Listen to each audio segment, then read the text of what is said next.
Rogue One. Christ. There isn't much time.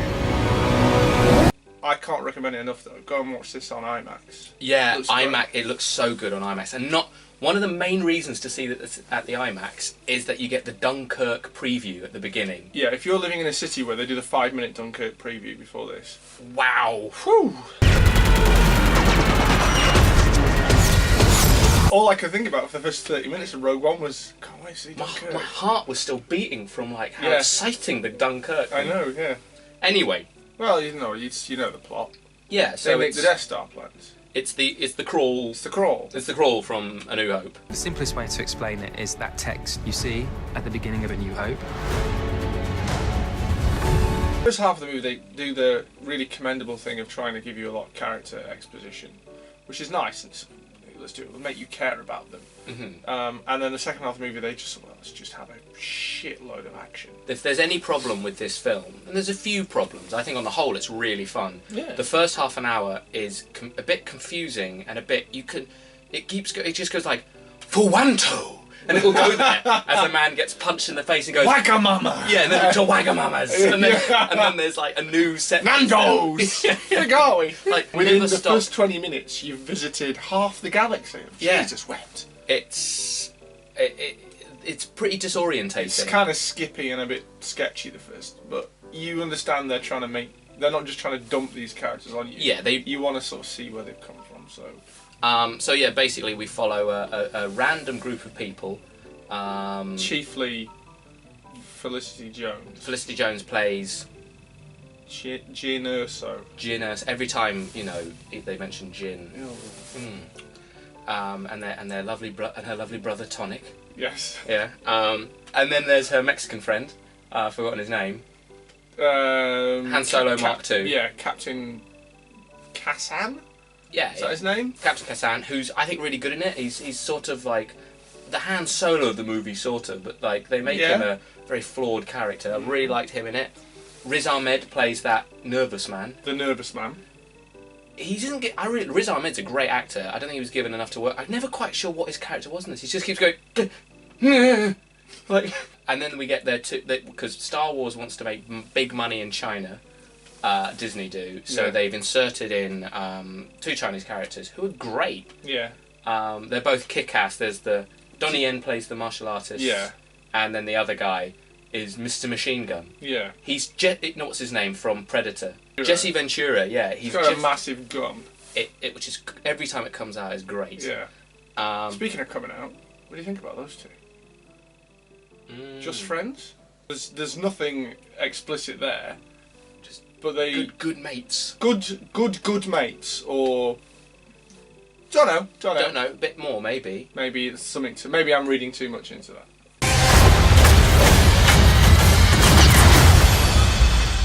You almost got me. You're welcome. And then the standout star of their Who misfit I group. thought I was going to hate. I thought the robot was going to be awful. Oh shit! Another chatty robot. Great.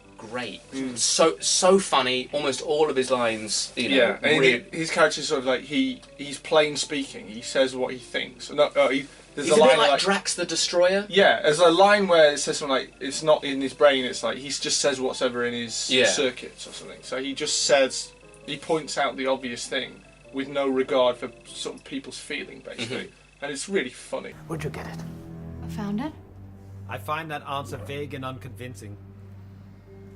Ben Mendelsohn plays the sort of new Governor big bad. Krennic, I think his name was. Something like that. I really liked him in this. Such a fun, almost a little bit pantomimey, but not going too far. Well, like a real arsehole villain. He's such an arsehole, but also pathetic in a way. I thought he played it perfectly. Because he's kind of snivelling and he's like a career Imperial officer and he's sort of thinking about his promotion. Yeah. And stuff like that, and he's sort of like he goes off behind people's back. Make sure I get the credit for this. Yeah. Like you can see his motivation there, and he's sort of like kind of this dangerous worm of a man. Yeah. He's really like really fun villain. He's so good in it.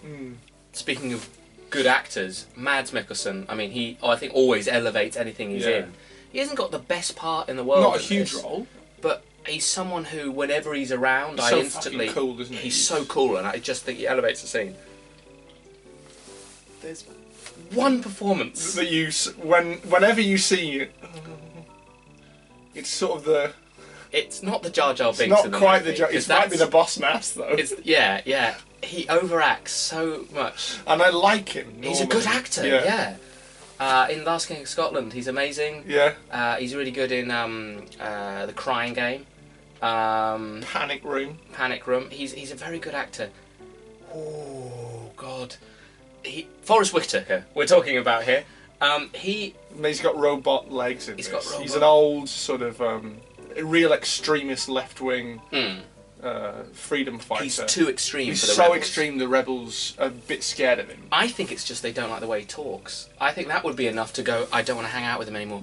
Because he does this thing he drifts sort of between kind of... where he pauses. And then occasionally he says, is he doing his Idi Amin again? Yeah. There's one line, which is a simple thing, like... Pass me that beer. Or pass me that bit, yeah. And he goes, pass me that... beer. And that silence was one of the most frustrating... I mean, John Wayne would shake his head at that. Like, that pause. The world is coming undone. Imperial flags reign across the galaxy. Funny enough, we mentioned Dunkirk, and just as the Dunkirk preview finished, you made a joke like, well, we're going from, you know, a harrowing depiction of war to a sort of cartoon depiction of war. And actually, it's not very cartoony. It actually feels like a real war movie. It's because people get, you know, within the first 30 minutes, you know, there's a sort of, a terrorist bomb goes off. You sort of see, you know, it's kind of like a Saving Private Ryan. People are all dazed. There's a girl who's just lost a mother or something is crying. Yeah. And it's like, okay, there's a torture scene. Yeah, and it sort of recognises that there are, even though it's nonsense and it's a fantasy land, there are still victims here. Yeah. Well, it's very much a shrink film of its times. away from that. Yeah. It's funny because you watch this and like this brutal violence throughout. I mean, there's stormtroopers getting shot in the head. In the head. It's so violent. Point blank. Yeah. It's the most violent Star Wars movie by a long... most violent Disney movie ever. So many people die in this. And it's not... And they don't die in a...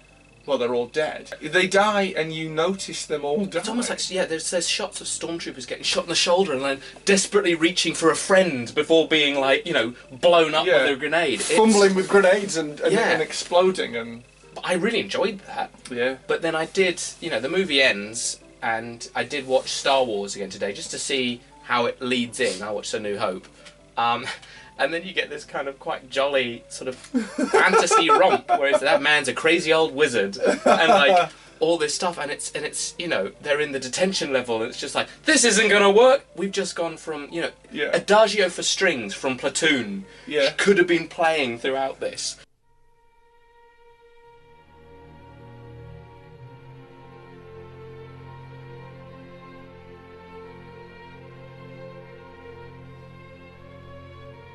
A thing that feeds into that thematically is there's a really interesting scene midway through the movie and something has happened to one of the characters, and I don't spoil it, and someone says, kind of squares up to another, a rebel squares up to a rebel and says like, this is your fucking fault, this, you did this.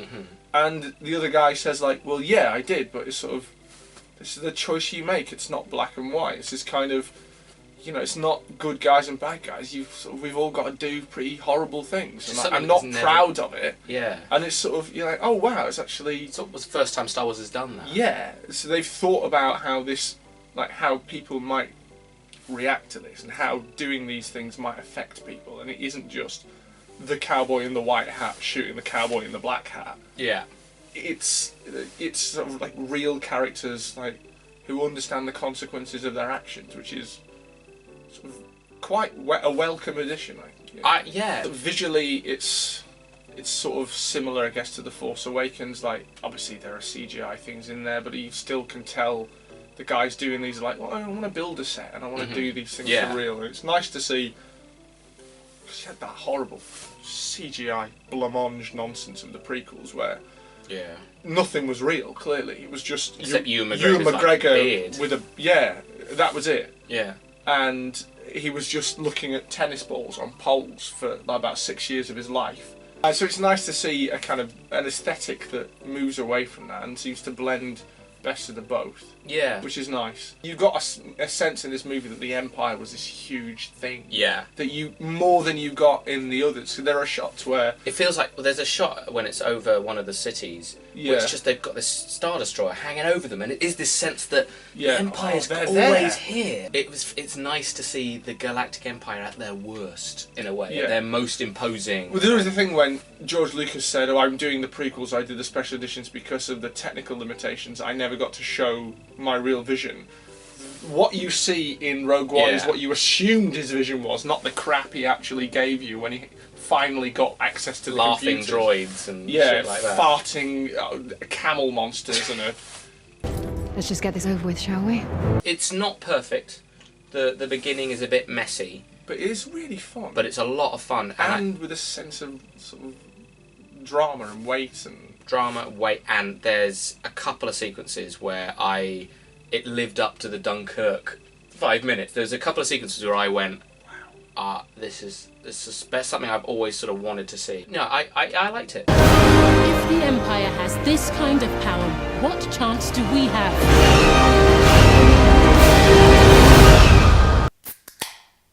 We're in spoiler territory now. We're in spoiler territory, yeah. Peter Cushing is in this movie, more in this movie dead than he ever was in any Star Wars movie alive. Peter Cushing, deceased, should have about third billing. But he's in there. You CGI to Peter Cushing. You get a very fleeting glimpse of a CGI young Princess Leia. Yeah. When he appeared, I thought, oh God, I'm going to hate this. This just isn't going to work. And then every time he came back, I was like, yeah, fucking Moff Tarkin's back. Great. He was well written. Yeah, he had some good lines. He had even though he was dead, he's this fun presence in the movie. I mean, I do think there is a problem with it because the fear of just. I hope his estate's getting paid. I hope his family are getting some money for that. Yeah, you'd hope so. Because you sort of get this worrying feeling like in Star Wars Episode 8, like Greta Garbo's going to be in it, and it's just going to be this thing of like, well, let's just get all the greatest dead actors. Full of callbacks, which are sort of, hey, remember Star Wars? Yeah. And I do, but for the most part, I kind of thought they were all like at the end, because they sort of made sense. Like it would make sense that Tarkin would be there because he's basically in charge. It would have been very odd if he hadn't been there. And at the end of the battle, you get Gold Leader and Red Leader in it, and you think, I kind of got not CGI. I don't know what they did. It didn't look. It was sort of just the old clips or something. Yeah. I kind of got a thrill seeing them, and you think, well, they would be there. Yeah. Because they're like squadron leaders or whatever. So they need to do a nod to that. They would be there. I thought we were going to see Porkins. Halfway through, I said, "You think fucking Porkins?" I think they sort of missed a thing there because they should have. The audience would have gone, "Fucking Porkins!" Yeah. The worst callback in the movie, which doesn't make any fucking sense. I hated it. Yeah, I hated it when you just hear his voice and you go, "Oh no, uh-oh, please don't." Maybe hopefully it's just the voice and we don't have to. Yeah, it's crap. It's the pig nosed man and the arse faced guy who pick a fight with Luke in the cantina, and Obi-Wan cuts his arm off. For some and bear in mind this is set immediately before A New Hope. It ends at literally as A New Hope starts. Yeah. The idea that they've just happened to wander into two Star Wars movies on planets that must be on the other. And the city they're on blows up from a Death Star attack while they're there. So they've managed to look out and get out of that city, and then bump into the same sort of people again in Mos Eisley. It just feels like, how big is this galaxy? Is it 2 planets long? It's about everyone keeps bumping into each other and just having arse face and pig nose back. Whatever, fine. What's a shame is they've actually created a really cool city on that desert planet. We don't need the callback. I like being somewhere new, and it took me away from this weird old Jedi temple place. Yeah, because there was an old ruined statue of a Jedi. Yeah. What's going on here? Oh no, we're back in Member Berries. We're back in. Yeah. Yeah. I remember the original. Yeah. I remember Arseface. whatever he's called. I'm sure he's got a name. Burchak Plakfuck or something. Yeah. And I'm sure he costs £900 to buy the toy. 7 books based on his life. Yeah, absolutely. He's got an enormous backstory on Wikipedia. Yeah. Don't give a shit. Fuck off. He doesn't like you. Don't give a shit. Fuck off. I don't like you either. Darth Vader. We're going to talk about Vader. Yeah. My favourite scene. Darth Vader, very, very fleeting. Yeah. Almost every bit he's in. I think he didn't look quite right. Well, there's a weird thing where he looks like he's sort of... Or look or sound right. Well, James Earl Jones obviously is a lot older than he was in 1977. So he's getting a bit older, but it seems like 85 or something. Yeah, so he's obviously knocking on. Vader sounds older in this one. Yeah. And you just sort of think, why didn't they just do something on Pro Tools to make him sound like the original Vader? What's great is, though, this time round, apparently they didn't have to add the... He's not in it that much, which is perfect. But he has a very, very, very exciting scene. One of the best scenes of any Star Wars movie. One of the best scenes this year. The one thing going into this, I said I want to see in this, I feel like I have to see, is Vader with his lightsaber just slicing rebels to pieces. And he didn't disappoint. He does it, and it's so good. It's and amazing. they're trapped in such a small corridor with this man. He's got a sword. He doesn't even need the sword. And he can do magic. Because he's throwing up around, choking them, pulling their guns away, and the fear on the man going, please open the door! Begging to be let out as this... I mean, it's like a sort of Michael Myers... Yeah. Like a slasher movie type character, isn't it? And then after that man gets stabbed, the door's open, he keeps coming. It's so... Oh, God, no, he's not going to stop. It's so good. Yeah. It's the highlight of the movie. Even if you sort of weren't totally sold on the movie, that's such a great scene that I can't see how you wouldn't leave Rogue One with a bit of a I had a bit of a spring in your step. The grin on my face as that was happening. It's like not even that long. The scene's like 2 minutes or something. Minute or two. And like I'm seeing it. I'm finally seeing Vader in his at his most dangerous. Yeah. It's so. Oh, it was so gratifying. Yeah, it was excellent. Yeah. Oh, and that's the thing as well. There's a sort of plot thing at the end where Riz Ahmed's saying we have to get this cable and put it in there, and there's a master switch. And for a minute, I sort of, you've lost me, Riz. But it's what you said. It's like from a section in a video game where you're sort of don't know what to do, and the AI character keeps saying, "Throw the master switch," and I don't know where it is. And every 2 minutes, we could get out of this room if you threw the master switch. Yeah. And I just see over where, and it's sort of a bit like that. Yeah. What's the deal with the other, whatever the fish men are called? Are they actually called Mon Calamari? Mon Calamari, yeah. Is that another name that George Lucas Mon prawn cocktail picked off a menu? Yeah. There's a rebel admiral, Mon Calamari. Yeah, the Mon Cod. He's not. Yeah, he's not. And he's on one of those things that Admiral Akbar's got, that sort of chair on a pole thing, which is quite iconic. And they're above a planet, and a guy calls him from the planet and goes, "Yeah, we need some help, whatever." And it turns out they've got a glass floor in the spaceship. So he goes, "Yeah, I can hear you," and looks down at the planet. Planet from above. Which makes sense if you're going to go into a battle that you'd want to see like in a bubble. Like it doesn't make sense if someone's calling you. That'd be like if someone calling from the other side of London. I look out the window. Yeah, it's odd, but tactically it makes like I think one of the thing with the Spitfire, the airplane, was one of the real technological advances. Was it had this bubble dome thing, so you could get an unobstructed look all around. So it makes sense if you're in a battle. You can do that. But I just love the idea that he's having a look, and he does it can't twice. see anything. Yeah, he does it again. They go it's like a million miles away. Also, and I love the sort of thing now. Whenever I watch Return of the Jedi, the idea that Admiral Akbar's just got this glass floor below him that you never see. Well, that would have been important because that's one thing in Return of the Jedi. We're trapped. There is space everywhere. Go up. They've come at you from one direction. All you need to do is look at the glass ceiling and go, down there. We're in spoiler territory, so you've probably already seen the film or you really don't care. Yeah. Everyone dies. Oh, they all die. They all die. It's so bleak. Yeah. Our favourite robot guy just gets shot to pieces. Shot to pieces, yeah. And it's that when he gets shot to pieces, you go, are they going to kill Because I mean, I think Because then you go, oh well, they're not in A New Hope, so oh yeah, and you think it probably was the only way they could do this. Yeah. So they all die, and there's Riz Ahmed sort of has a grenade thrown at him. He has this sort of thing where he sort of looks at it and sort of almost grins like he's oh, I don't have to lie anymore, and he's blown up. And then what's he called? Diego. Yeah, her Han Solo, the Mexican Han Solo. Mexican Han Solo. And Gin and Tonic. Gin and Tonic. Get blown up because they in this film, they don't like whenever they do the. They test the Death Star, but not fully. Yes, they just do nuclear bombs basically. This film's got 2 nuclear bomb explosions in it, and just the end is them sitting on a beach. And again, I like the fact they didn't go down the romantic route. Yeah. Because they didn't do that with Finn and Rey, and there's no need for them just to like bong in the middle of a movie. And in this, they could have done a kiss at the end as they died, but that would have just been like that's probably what I would have tried to. If the nuclear bomb's coming towards her, I would have gone like, and she would have like done that, and the last like. That was my last 2 thing. Minutes of 2 minutes. Please hurry up, Bomb.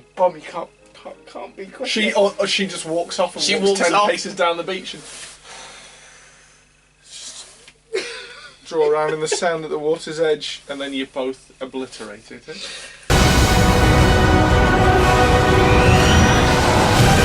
Are you with me? All the way.